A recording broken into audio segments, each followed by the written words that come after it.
ಯಾವುದು? ಆ ಅಂಡ ಇತ್ತೆ ಕಳೆದ ಸಂತೆಗೆ 12 ವರಹ ಕೊಟ್ಟುಕೊಂಡದ್ದೆ ಎಂದ ದೇರಣ್ಣ. ಅದಕ್ಕೆ ಉತ್ತರವಾಗಿ, 12 ವರಹ ಕೊಡಲಿ 15 ಕೊಟ್ಟಿರಲಿ, ಅದೃಷ್ಟಕ್ಕೆ ಯಾರು ಹೊಣೆ ಎಂದರು ಗೋಪಾಲಯ್ಯ. ಅಯ್ಯನಿಗೆ ಈ ವರ್ಷ ಎಮ್ಮೆ ತರುವ ಮನಸ್ಸಿದೆಯೇ ಎಂದು ಕೇಳಿದ ದೇರಣ್ಣ. ಇದ್ದದ್ದು ಬತ್ತಿದೆ, ದನದ ಹಾಲು ಯಾವುದಕ್ಕೂ ಮುಟ್ಟುವುದಿಲ್ಲ, ನೀರು ಮಜ್ಜಿಗೆ ಉಂಡು ಬೇಸರ ಬಂದಿದೆ ಎಂದರು ಗೋಪಾಲಯ್ಯ. ಅವರ ವಾಕ್ ಪ್ರಪಂಚದಲ್ಲಿ ನನ್ನ ಕಿವಿಗಳು ತಲ್ಲೀನವಾಗಿ ಕಾಲುಗಳು ಯಂತ್ರದಂತೆ ಮುಂದುವರಿಯುತ್ತಿದ್ದವು. ಅಷ್ಟಕ್ಕೆ ತೀರ ಮುಂದಿದ್ದ ದೇರಣ್ಣ ಸರಕ್ಕನೆ ಹಿಂದಕ್ಕೆ ಸರಿದು ನಿಂತು, ಅಯ್ಯ ನಿಲ್ಲಿ ಎಂದ ಮೆಲ್ಲಗೆ. ಏನು ಎಂದು ಕೇಳಿದರು ಗೋಪಾಲಯ್ಯ. ಎದುರಿನ ಒಂದು ಬಯಲಿನ ಸೆರಗಿಗೆ ದೇರಣ್ಣ ಕೈ ಮಾಡಿದ. ಏನೋ ದೂರದಲ್ಲಿ ಕರಿಯ ಚುಕ್ಕಿಗಳಂತೆ ಕಾಣಿಸುತ್ತಿದ್ದವು. ಕಾಟಿಯಲ್ಲವೇ ಎಂದು ಗೋಪಾಲಯ್ಯ ಕೇಳಿದರು. ಎಂದ ದೇರಣ್ಣ. ಆಗ ನನ್ನ ಎದೆ ಸ್ತಬ್ಧವಾಯಿತು. ಹಿಂದಕ್ಕೆ ಹೋಗೋಣವೇ ಎಂದು ಕೇಳಿದೆ. ಆತ ಸುಮ್ಮಗಿರಿ ಎಂದ. ಅವನ ಕೈಯಲ್ಲಿ ತೋಟೆಯ ಕೋವಿಯಿತ್ತು. ಆದರೆ ಭಟ್ಟರು ತಮ್ಮ ಬೆರಳಿನಿಂದಲೇ ಬೇಡವೆಂದರು. ನನ್ನ ಅಂಜಿಕೆಯನ್ನು ಏಳತೀರದು. ನನಗೆ ಅವು ಕಾಣಿಸುವ ಮೊದಲೇ ಅವಕ್ಕೆ ವಾಸನೆ ಒಡೆದಿರಬೇಕು. ಅಂತೆಯೇ ಅವುಗಳ ಹಿಂಡು ನಿಮಿಷದೊಳಗೆ ಹುಲ್ಲುಗಾವಲಿನಿಂದ ಕಾಡಿಗೆ ಧುಮುಕಿತು. ಅವು ತಿರುಗಿ ಬರಲಿಕ್ಕಿಲ್ಲವೇ ಎಂಬುದಾಗಿ ಕೇಳಿದೆ. ಹಾಗೇನು ಹೆದರಿಕೆ, ಕೈಯಲ್ಲಿ ಕೋವಿ ಇಲ್ಲವೇ ಎಂದರು ಅವರು. ಸರಿ, ಆ ಬಯಲನ್ನು ದಾಟಿ ಇನ್ನೊಂದು ಚೂರು ಕಾಡು ಕಳೆದು ಗುಡ್ಡದ ತುದಿಗೆ ಬಂದೆವು. ಇನ್ನು ನೆಟ್ಟಗೆ ಬಲಕ್ಕೆ ಇಳಿದರಾಯಿತು ಎಂದರು ಗೋಪಾಲಯ್ಯ. ನನಗೆ ಕೆಳಗಡೆ ಪಾತಾಳ ಲೋಕವೇ ಕಾಣಿಸಿತು. ಅವರಿಬ್ಬರು ಆಚೀಚಿನ ದರ್ಬೆ ಹುಲ್ಲನ್ನು ಹಿಡಿದು ಮರ ಇಳಿಯುವಂತೆ ಇಳಿದರು. ನಾನು ನೆಲಕ್ಕೆ ಮುಖ ಮಾಡಿ ಮಂಗನಂತೆ ಇಳಿಯಬೇಕೆ, ಅವರಂತೆ ಆ ಪಾತಾಳ ಕಾಣುತ್ತಾ ಇಳಿಯಬೇಕೆ ಎಂದು ಹೊಳೆಯದೆ ಕೇವಲ ಪೇಟೆಯ ಗೌರವ ಕಾಯುವ ಸಲುವಾಗಿ ಅವರಂತೆ ಕೆಳಕ್ಕಿಳಿದೆ. ಇಳಿಯುತ್ತಾ ಹೋದರೆ ಪಾತಾಳದ ಬದಲಿಗೆ ಅದರ ಸ್ಥಾನದಲ್ಲಿ ಹಚ್ಚಗಿನ ಹೊಲ, ಪುಟ್ಟ ಅಡಿಕೆ ತೋಟ, ಬಿಸಿಲನ್ನು ಮಿಂಚುವ 2 ಕೊಳಗಳು ಕಾಣಿಸಿದುವು. ಭಟ್ಟರು ಇಗ್ಗಿ ಅವನ್ನೇ ಕೈ ಮಾಡಿ ತೋರಿಸುತ್ತಾ, ಅದೇನೆ ಕಾಟುಮೂಲೆ ಎಂದರು. ಮತ್ತಷ್ಟು ಹಾದಿ ಇಳಿದು ಒಂದು ತೋಡಿನ ಸಂದಿಗೆ ಬಂದೆವು. ಅಲ್ಲೆಲ್ಲವೂ ಜವುಗು, ನೆಲ, ನೀರು. ಕಾಲಿಟ್ಟೊಡನೆ 4-6 ಜಿಗಣೆಗಳು ಅಂಟಿಕೊಂಡಾಯಿತು. ಜಿಗಣೆಗಳಿಂದ ನಾನು ಹೇಗೆ ಮುಕ್ತಿ ಪಡೆಯಲೆಂದು ಯೋಚಿಸುತ್ತಿರುವಾಗ ಗೋಪಾಲಯ್ಯ, ದೇರಣ್ಣ, ಆನೆಯ ಹೆಜ್ಜೆ ನೋಡಿದೆಯಾ? ಆದರೆ ಪುಣ್ಯಕ್ಕೆ ತೋಟಕ್ಕೆ ಕಾಲಿಡಲಿಲ್ಲ. ಅವುಗಳು ಮನಸ್ಸು ಮಾಡಿದರೆ ಈ ದರೆ, ಈ ಬೇಲಿ ಏನು ಗಣ್ಯ ಎಂದರು. ತೋಟಕ್ಕೆ ಕಾಲಿಟ್ಟ ಕ್ಷಣವೇ ನಮ್ಮ ಧ್ವನಿಗಳನ್ನು ಕೇಳಿ ನಾರಾಯಣಯ್ಯನ ಯಾರದು ಎಂದು ಪ್ರಶ್ನಿಸಿದ. ಆ ಧ್ವನಿಯ ಬೆಂಗೆಯಲ್ಲೇ ಮಂಗಗಳು ಕಡೆದ ಹಣ್ಣಡಿಕೆಯನ್ನು ಒಟ್ಟುಗೂಡಿಸುತ್ತಿದ್ದ ನಾರಾಯಣನ ದರ್ಶನವಾಯಿತು. ನಾರಾಯಣ ವಯಸ್ಸಿನಿಂದಲೂ ಚಿಕ್ಕವ, ಶರೀರದಿಂದಲೂ ಹಾಗೆ ಸಣ್ಣ ಆಳು. ತೆಳ್ಳಗಿನ ಶರೀರ, ಮಾದರಿಯ ಹವ್ಯಕರಂತೆ ಉರುಟೂ ಅಲ್ಲ, ಉದ್ದವೂ ಅಲ್ಲ. ಕುಳ್ಳಗೆ ತೆಳ್ಳಗೆ ಅವನಲ್ಲಿ ಒಡೆದು ಕಾಣಿಸುವ 2 ವೈಶಿಷ್ಟ್ಯಗಳೆಂದರೆ ವಯಸ್ಸಿಗಿಂತಲೂ ಅಧಿಕವಾಗಿ ನೆರೆದ ಕೂದಲು, ಜ್ವರಗಡ್ಡೆಯಿಂದ ಒಳಪೇರಿದ ಹೊಟ್ಟೆ. ಬಿದ್ದ ಹಣ್ಣಡಿಕೆಗಳನ್ನು ಕಂಡು ಗೋಪಾಲಯ್ಯನವರು, ದೇರಣ್ಣ, ಈ ಮಂಗಗಳಿಗೇನು ಮಾಡಲಿ ಹೇಳು ಎಂದರು. ಆತನು ಶಾಂತವಾಗಿ, ನಿಮ್ಮ ಬ್ರಾಹ್ಮಣರಿಗೆ ಶಾಸ್ತ್ರ ಹೆಚ್ಚಾಯಿತು. ಗುಂಡು ಹಾರಿಸಿ 4 ಮಂಗಗಳನ್ನು ಕೊಂದು ಬಿಟ್ಟರೆ ಅವುಗಳ ಆವಳಿ ನಿಲ್ಲುವುದಿಲ್ಲವೇ ಎಂದ. ಅದಕ್ಕೆ ನಾರಾಯಣ ಬಾಯಿ ತುಂಬ ತುಂಬಿದ ತಾಂಬೂಲವನ್ನುಗಿದು ತೊದಲುತ್ತಾ, ಗುಂಡು ಹಾರಿಸಿ ಆಯಿತು, ಗರ್ನಲು ಹಾರಿಸಿಯೂ ಆಯಿತು. ಹಾಗೆಲ್ಲ ಶಬ್ದ ಕೇಳಿ ಅವು ಹೆದರುವುದಿಲ್ಲ ಎಂದನು. ಶಬ್ದ ಕೇಳಿ ಹೆದರಲಿಕ್ಕೆ ಅವುಗಳಿಗೆ ಮರುಳೆ, 1-2 ಕಡೆದು ಕೊಂದರೆ ತೋಟಕ್ಕೆ ಕಾಲಿರಿಸಲಿಕ್ಕಿಲ್ಲ ಎಂದು ಉಪದೇಶ ಮಾಡಿದ. ನಾರಾಯಣನಿಗೆ ಆಮೇಲೆ ನಾನು ಕಾಣಿಸಿರಬೇಕು. ಮಾವ, ಇವರು ಯಾರಂತೆ ಎಂದು ಕೇಳಿದ. ಉತ್ತರವಾಗಿ, ಅದೆಲ್ಲ ಇಂದಿನಿಂದ ಹೇಳುತ್ತೇನೆ. ಅವರಿಗೆ ನಮ್ಮೂರ ಕಬ್ಬಿನ ರುಚಿಯನ್ನು ತೋರಿಸಬೇಕು. ಹೋಗಿ ತೆಗೆದುಕೊಂಡು ಬಾ ಎಂದು ಅಪ್ಪಣೆ ಮಾಡಿದರು. ತರುತ್ತೇನೆ, ನೀವು ಮನೆಗೆ ಹೋಗಿ ಕುಳಿತಿರಿ ಎಂದು ಹೇಳಿ ಆತ ಹೋದ. ಬಳಿಕ ನಾವು ಆ ತೋಟವನ್ನು ದಾಟಿ ಮನೆಯ ಕಡೆಗೆ ಹೊರಟೆವು. ಮನೆಯ ಅಂಗಳವೇನೋ ದೊಡ್ಡದಾಗಿತ್ತು. ಅಂಗಳದಲ್ಲೆಲ್ಲ ಅಡಿಕೆ ಹರಡಿದ್ದಿತ್ತು. ಆದರೆ ಮನೆಯು ಮಾತ್ರ ಕಿರಿದಾದದ್ದು. ನಾವು ಹೋಗುವಾಗ ಅಂಗಳದಲ್ಲಾಡುತ್ತಿದ್ದ 2 ಚಿಕ್ಕ ಮಕ್ಕಳು ನಮ್ಮನ್ನು ಕಂಡೊಡನೆ ಧಾವಿಸಿ ಮನೆಯೊಳಕ್ಕೆ ಓಡಿದುವು. ಹಾಗೆ ಓದುದರಿಂದ ಮನೆಯಾಕೆ ಹೊರಕ್ಕೆ ಬಂದಳು. ಅವಳ ಮರೆಯಲ್ಲಿ ಆ ಮಕ್ಕಳೂ ತಿರುಗಿ ಬಂದುವು. ಆಕೆ ನಾರಾಯಣಯ್ಯನ ಹೆಂಡತಿಯಾಗಿರಬೇಕು ಎಂದು ಊಹಿಸಿದೆ. ಮಾವಯ್ಯ, ಈ ಮಕ್ಕಳಿಗೆ ಮನುಷ್ಯ ಹೆದರಿಕೆ ಇನ್ನೂ ಹೋಗಿಲ್ಲ, ಏನು ಎಡ್ಡುಗಳಪ್ಪ ಎಂದು ನಗುತ್ತಾ ಚಾವಡಿಯ ಮೇಲೆ ಚಾಪೆಯನ್ನು ಹಾಸಿ ಕಾಲನ್ನು ತೊಳೆಯಲು ನೀರು ತಂದುಕೊಟ್ಟಳು. ನಾವಿಬ್ಬರೂ ಕಾಲನ್ನು ತೊಳೆದುಕೊಂಡೆವು. ಮನೆ ಮಗ್ಗಲಿನ ದಂಬೆ ನೀರಲ್ಲಿ ದೇರಣ್ಣ ಕಾಲು ತೊಳೆದುಕೊಂಡು ಬಂದನು.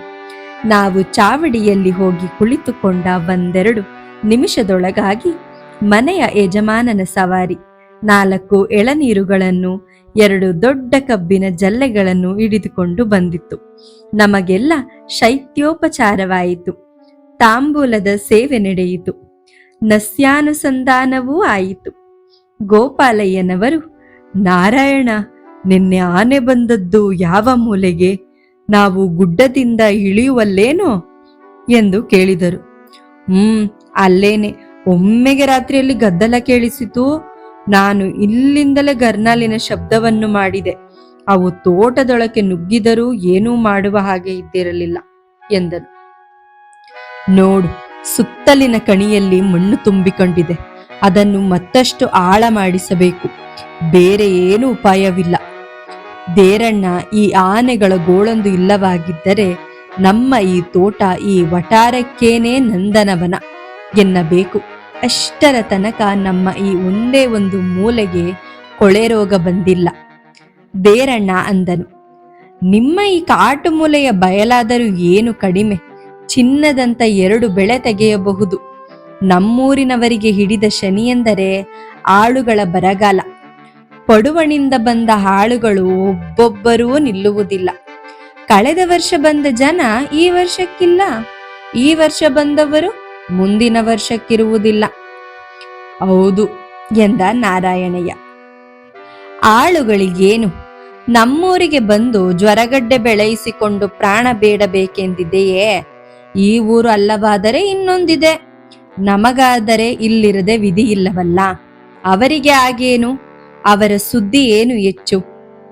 ಬಂದ ಮೊದಲ 3 ವರ್ಷ ನಾನು ಇಲ್ಲಿ ದೊಡ್ಡಿಗೆ ಹಾಕಿದ ದನದಂತೆ ಈಗಲೋ ಇನ್ನೊಂದು ಗಳಿಗೆಗೋ ಓಡಿ ಹೋಗುವ ಎಂದುಕೊಂಡಿದ್ದೆ. ನಮ್ಮ ಮಾವಯ್ಯ ನನ್ನನ್ನು ಮದುವೆ ಗೂಟಕ್ಕೆ ಬಿಗಿಯದಿದ್ದರೆ ನಾನು ಇಲ್ಲಿರುವುದಿತ್ತೆ. ನಾನು ಈ ಮಾವಯ್ಯನಾರು ಎಂದು ಗೋಪಾಲಯ್ಯನವರ ಮುಖ ನೋಡಿದೆ. ಇವರು ಅದಕ್ಕೆ ಉತ್ತರವಾಗಿ, ನಾರಾಯಣನ ಮಾವ ನಾನೇ, ಹೆಣ್ಣು ಕೊಟ್ಟ ಮಾವನಲ್ಲ, ಹೆಣ್ಣನ್ನು ಕೊಡಿಸಿಕೊಟ್ಟ ಮಾವ ಎಂದರು. ನಾರಾಯಣನು ನಗುತ್ತಾ ತನ್ನ ಕಥೆಯನ್ನು ಮುಂದುವರಿಸಿದನು.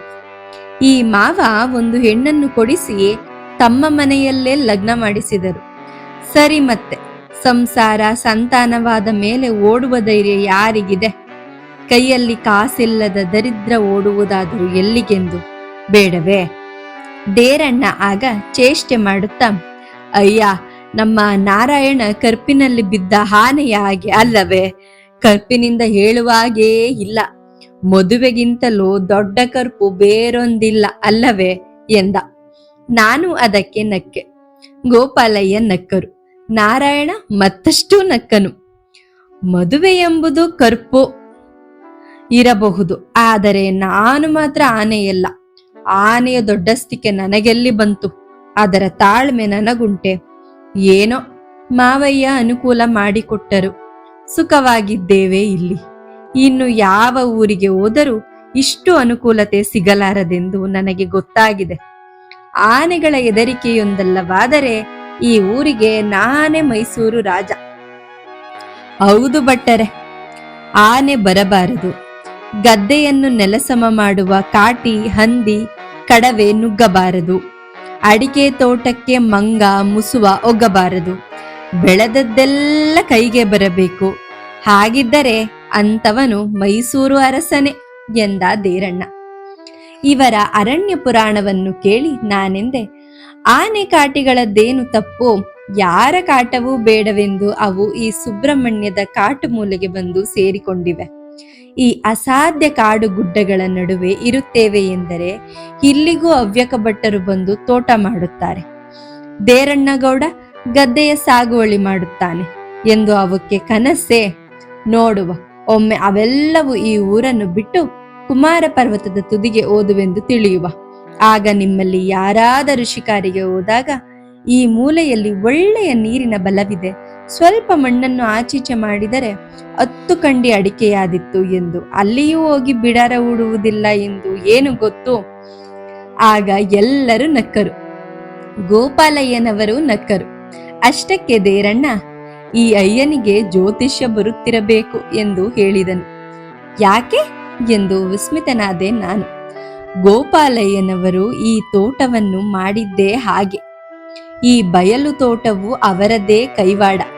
ಅವರ ತಂದೆಯ ಕಾಲದ ತನಕ ಅವರಿಗೆ ಮನೆಯ ಸಮೀಪದ ತೋಟಗಳು ಮಾತ್ರ ಇದ್ದದ್ದು. ಒಂದು ದಿವಸ ಇವರ ಮನೆಯ ದನವೊಂದು ಕಾಣೆಯಾಯಿತು ನೋಡಿ. ಅದನ್ನು ಹುಡುಕುವ ಭರದಲ್ಲಿ ಭಾರೀ ನಳಿಗೆಯ ಕೋವಿಯನ್ನು ಹೆಗಲ ಮೇಲೇರಿಸಿಕೊಂಡು ಹೊರಟರು. ಆಗ ಗೋಪಾಲಯ್ಯ ಉತ್ಸಾಹ ತಾಳಿ ಹಳೆಯ ನೆನಪಿನಿಂದ ಹುರುಪುಗೊಂಡು, ಈಗಿನ ಹಗುರದ ಕೋವಿಯಲ್ಲ ಅದು, ಆಗಿನ ಕಾಲದ ಕೋವಿ, ಇನ್ನೂ ಅಟ್ಟದ ಮೇಲಿದೆ. ಈಗಿನ ಹಗುರವಾದ ಕೋವಿಯಲ್ಲ ಅದು, ಆಗಿನ ಕಾಲದ ಕೋವಿ, ಇನ್ನೂ ಅಟ್ಟದ ಮೇಲಿದೆ. ತೋರಿಸುತ್ತೇನೆ ನಿಮಗೆ. ಅದರ ನಳಿಗೆಯೊಂದೇ ಒಂದಾಳಿಗೆ ಹೊರೆ. ಅದರಲ್ಲಿ ತುಂಬಿಸುವುದು ಮಾತ್ರ ಚೆರೆಮದ್ದನ್ನು. ಆಗಿನ ಕಾಲದಲ್ಲಿ ತೋಟೆ ಕೋವಿಗಳಿರಲಿಲ್ಲ. ದೇರಣ್ಣನಿಂದ, ಅಯ್ಯ, ನೀವು ಆ ಕತೆ ಹೇಳಿದರೆ ಸ್ವಾರಸ್ಯ. ಇವರು ಇದ್ದುದರಿಂದ ನನಗೂ ಒಂದು ಧೈರ್ಯ ಬಂತು. ಅವರೊಬ್ಬರೂ ಇಲ್ಲವಾಗಿದ್ದರೆ ನಾನು ಎಂದೇನೆ ಈ ಸುಬ್ರಹ್ಮಣ್ಯದ ಸೀಮೆಗೆ ಡೊಗ್ಗಾಲು ಸಲಾಮು ಹೊಡೆಯುತ್ತಿದ್ದೆ. ನಮ್ಮ ಮನೆಯ ಹತ್ತಿರ ಇರುವುದಕ್ಕೆ ಅಧೈರ್ಯ. ಈ ಕಾಟು ಮೂಲೆಯಲ್ಲಿರಲು ನಾರಾಯಣನಿಗೆ ಹೆದರಿಕೆ ನ್ಯಾಯವೇ? ನಮ್ಮ ಮನೆಯ ಹತ್ತಿರ ಇರುವುದಕ್ಕೆ ಅಧೈರ್ಯ. ಈ ಕಾಟು ಮೂಲೆಯಲ್ಲಿರಲು ನಾರಾಯಣನಿಗೆ ಹೆದರಿಕೆ ನ್ಯಾಯವೇ ಎಂದು ಗೋಪಾಲಯ್ಯನವರು ಎದುರಿನ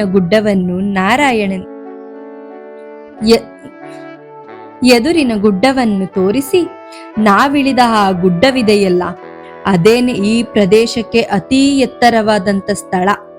ಅಲ್ಲಿಂದ ಕುಮಾರ ಪರ್ವತಕ್ಕೋ, ಮಂಜರ್ಕಕ್ಕೋ, ಸಂಪಾಜಿಗೋ ಹೋಗುವ ಆನೆ ದಾರಿಗಳಿವೆ. ನಿಮಗೆ ಆ ದಿನದ ಕತೆ ಹೇಳುತ್ತೇನೆ. 2ನೇ ಸಾರಿ ನಮ್ಮ ಇದೇ ದೇರಣ್ಣನೂ ಇದ್ದ. ಹೆಗಲ ಮೇಲೊಂದು ಬಂದೂಕು ಇತ್ತು, ನಡುವಿಗೊಂದು ಕತ್ತಿ ಇತ್ತು. ಮೊದಲನೆಯ ದಿನ ಈ ಹೊತ್ತು ಬಂದ ಗುಡ್ಡವನ್ನೇ ಏರಿ ನನ್ನ ಕಳೆದು ಹೋದ ದನದ ಹೆಸರನ್ನು ನೆನೆದು ಕಾಳಿ ಕಾಳಿ ಎಂದು ಕೂಗುತ್ತಾ ಹೊರಟಿದ್ದೆ.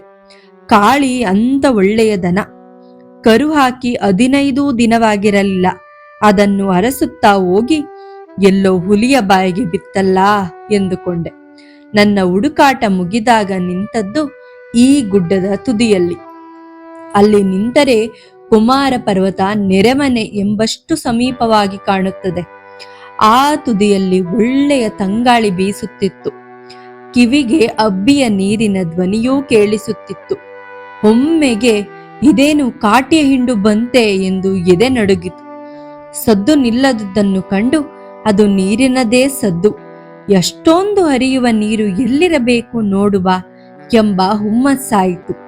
ಆ ಗುಡ್ಡದ ತುದಿಯಿಂದ ತೆಂಕು ಪಡುವಲಿಗೆ ಓದದ್ದೇ ಹಾದಿ ಎಂದು ಬಲ್ಲೆಗಳನ್ನು ಸವರುತ್ತಾ ಇಳಿಯತೊಡಗಿದೆವು.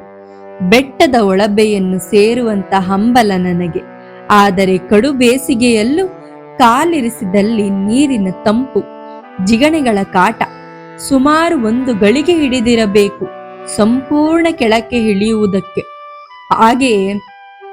ಹಾಗೆಯೇ ಆ ಕಣಿವೆಯ ಕಲ್ಲುಗಳನ್ನು ಹಾರಿಕೊಂಡು ಕೆಳಕ್ಕಿಳಿದೆ. ಸ್ವಲ್ಪ ದೂರ ಸರಿಯುತ್ತಲೇ ತುಂಬಾ ಹರಹೀನ ಜಾಗ ಕಾಣಿಸಿತ್ತು. ನಡುವೆ ಪ್ರಾಯದ 4-6 ಅಡಿಕೆಯ ಮರಗಳೂ ಕಾಣಿಸಿದವು. ನನಗೆ ಆಶ್ಚರ್ಯವಾಯಿತು. ಈ ತೋಟದ ಯಜಮಾನರು ಅದನ್ನು ನೆಟ್ಟವರು ಹನುಮಂತರಾಯರು ಎಂಬುದು ಸ್ಪಷ್ಟವಾಯಿತು. ಆ ಮರಗಳಲ್ಲಿ ತೂಗುವ ಬರಿದಾದ ಕೈಲುಗಳ ಸಂಖ್ಯೆಗಳನ್ನು ಎಣಿಸಿ ನನಗೆ ಆಶ್ಚರ್ಯವಾಯಿತು. ಇಂಥ ಸ್ಥಳ ದೊರಕಿದರೆ ನಂದನವನವನ್ನಾಗಿ ಮಾಡಬಹುದು ಎನಿಸಿತು. ಆ ಅಬ್ಬಿ ಯಾವೆಡೆಗೆ ಹರಿಯುತ್ತಿತ್ತೆಂದು ಗೊತ್ತಿರಲಿಲ್ಲ. ಬಂದ ಹಾದಿಗೇನೆ ಹೋಗಿ ಸೇರಿ ಅಲ್ಲಿಂದ ಮನೆಗೆ ಹೋಗಲೇ, ಈ ನೀರಿನ ಬೆನ್ನೇರಿ ಅದು ಓದಲ್ಲಿಗೆ ಹೋಗಲೇ ಎಂಬ ಭ್ರಮೆಯಾಯಿತು. ಎಳೆಯ ರಕ್ತ, ಯಾರು ಕೇಳುವವರಿಲ್ಲದ ಸಂಸಾರ. ಹೀಗಾಗಿ ನೀರಿನ ಬೆನ್ನ ಹಿಂದೆಯೇ ಹೊರಟೆ. ಹಿಂದಾದ್ರೆ ನೀವು ಆ ಕೆಲಸ ಮಾಡುತ್ತಿದ್ದೀರಾ ಎಂದ ದೇರಣ್ಣ. ಅವರೇನು, ಅವರಿಗಿಂತ 25 ವರ್ಷಕ್ಕೆ ಕಡಿಮೆಯಾದ ನಿನ್ನಿಂದಲೂ ಆ ಧೈರ್ಯ ಬರಲಾರದು ಎಂದ ನಾರಾಯಣ. ಗೋಪಾಲಯ್ಯನೆಂದರು. ಆಗಿಗೂ ಈಗಿಗೂ ಅಜಗಜಾಂತರ. ಆಗಿನ ಕಾಲದಲ್ಲಿ ಕಾಟಿಯೊಂದು ಎದುರಾದರೆ ಅದರ 2 ಕೊಂಬುಗಳನ್ನು ಹಿಡಿದು ನಿಲ್ಲಿಸಿಯೇನು ಎಂಬ ಧೈರ್ಯವಿತ್ತು. ರಕ್ತಬಲವೂ ಅದಕ್ಕೆ ಸಮನಾಗಿತ್ತು. ಹೋಗಲಿ, ಕತೆ ಹೇಳುತ್ತೇನೆ ಕೇಳಿ.